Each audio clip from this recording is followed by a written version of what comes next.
4 ans plus tard, il initie un projet fou.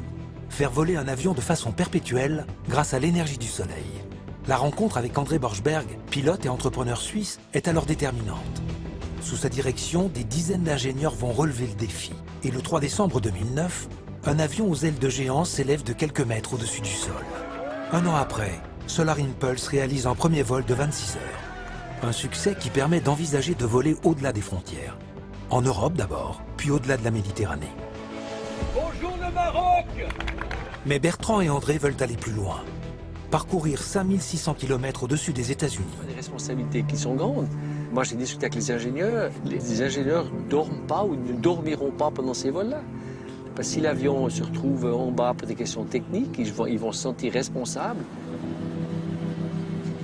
Et donc, c'est la même chose pour le centre de contrôle, c'est la même chose pour le Safety Review Board, finalement. Donc, la responsabilité, elle est personnelle, je pense, pour ces personnes-là, elle est à vie.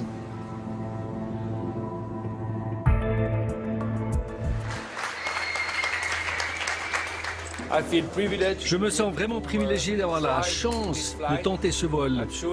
C'est vrai que ça va être une expérience fantastique, donc on est tous excités, mais moi je peux vous dire que je suis particulièrement.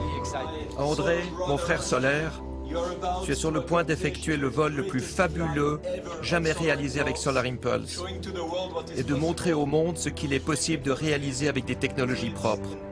C'est un moment extraordinaire. Je te souhaite le meilleur vol que tu puisses faire. Je suis très ému et je te dis... Personnellement, j'ai le sentiment de pouvoir le faire, mais nous avons besoin du soutien de tout le monde. Si tu décides de continuer, en tant qu'ami et en tant que membre du projet, tu as tout mon soutien. Mon plus grand souhait est surtout que l'on continue tous ensemble. Je comprends que vous ayez peur. J'ai été très souvent confronté à ce genre de situation dans ma vie. Mais je vous assure, ça en vaut la peine.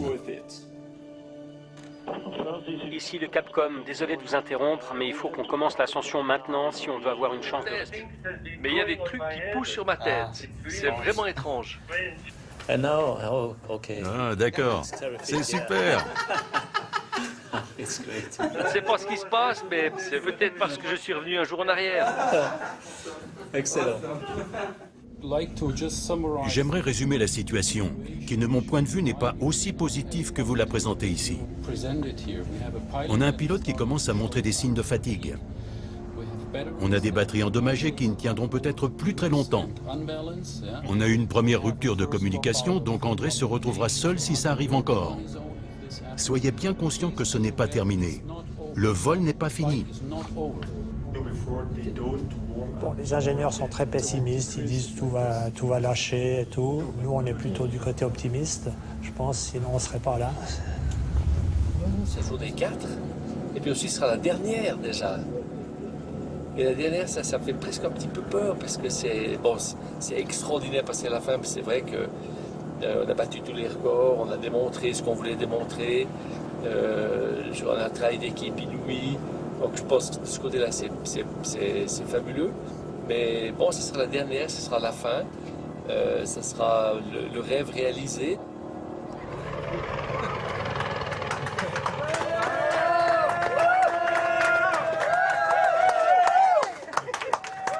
Incroyable, hein? Incroyable! Mais c'est vrai que je ne crois pas, quoi. Hein?